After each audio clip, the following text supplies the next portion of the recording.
Memang rasa teruja lah dan juga berbangga lah kerana dilantik sebagai Ketua Jurulatih Pasukan Selangor, dan saya amat berterima kasih kepada Tuanku Raja Muda Selangor dan of course dengan manajemen pasukan, dan saya amat teruja sekali lagi, dan memang itu menjadi sasaran saya untuk membawa pasukan Selangor ke satu tahap yang terbaik.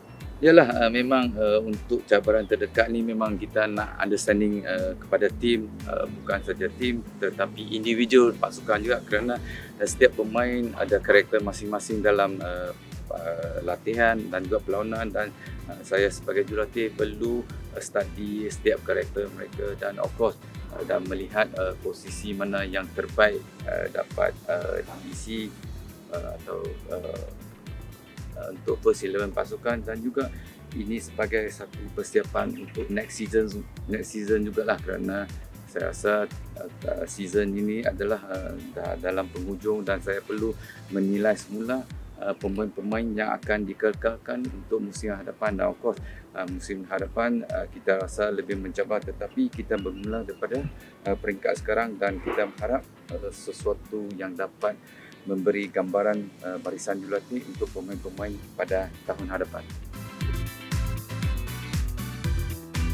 Pemain-pemain juga perlu faham corak permainan cara saya, dan of course saya rasa ramai pemain pun dah pernah bawa saya, dan mereka pun faham situasi atau corak permainan pasukan, dan of course pertengahan musim ambil alih ini sebagai satu cabaran jugalah. Bukan saja saya kena faham corak permainan pasukan, dan juga perlu segera mengenal pasti kelemahan-kelemahan pasukan, dan juga di samping itu kita kena gunakan kekuatan pasukan juga, dan saya rasa pemain-pemain yang sedia ada ni cukup berkualiti dan mampu bersaing dalam perlawanan yang akan datang nanti. Yeah, I think untuk bring everyone to the team, menyatukan pasukan, itulah satu resepi yang terbaik adalah kita kena hormat satu sama lain lah. That is the word. Saya rasa setiap pemain kena respect baik pengurusan tertinggi ataupun coaching staff, baik pemain senior atau pemain-pemain foreign players, dan mereka perlu menghormati pemain seperti pemain foreign players juga perlu menghormati budaya dan juga faham situasi pemain-pemain juga. Sepak moden ni bukan cara kita permainan bukan rigid lah, sentiasa fleksibel dalam perlawanan.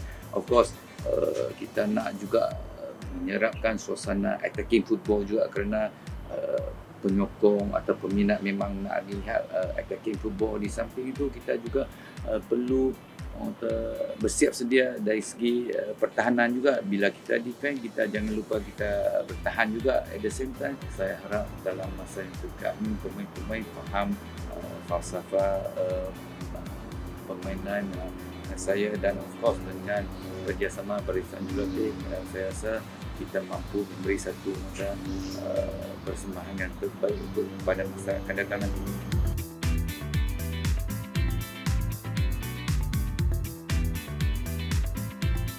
Kalau lihat daripada skuad Selangor memang mempunyai ramai kualiti pemain-pemain muda, dan of course mereka adalah future untuk menggantikan pemain-pemain yang seniornya atau sedia ada, dan mereka saya rasa perlu bekerja keraslah dalam latihan, baik dalam perlawanan, dan saya rasa yang penting mereka bersaing dari segi healthy-nya competition atau competitive training bersama dengan senior, dan of course kita perlu senior yang memberi tunjuk ajar kepada mereka, dan juga mereka juga sentiasa respect kepada pemain senior, dan of course dalam latihan mereka kena memberi sesuatu yang ekstra.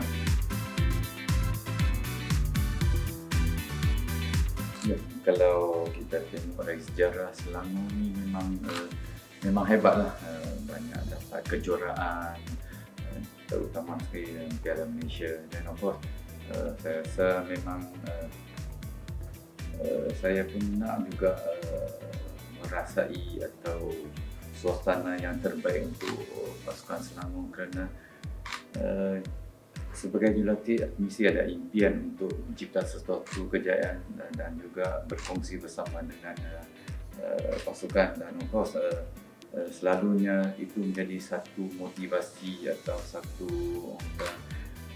turning point untuk saya lah kerana memang menjadi lumrah dalam bola sepak tekanan itu berada di mana-mana saja.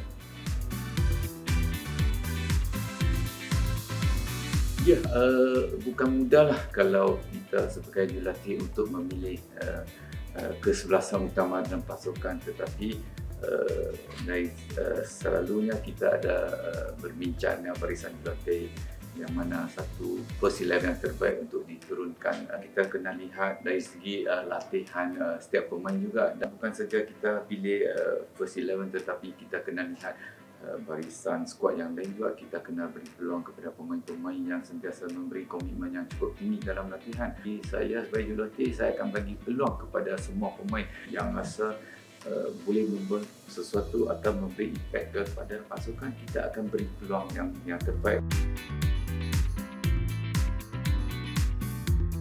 Ya, saya lihat di bawah kepimpinan Tuanku Raja Muda Selangor memang ada potensi yang cukup besar. Tuanku memang cukup jagalah dari segi kebajikan pemain-pemain. Kalau kita lihat infrastruktur pun makin bertambah.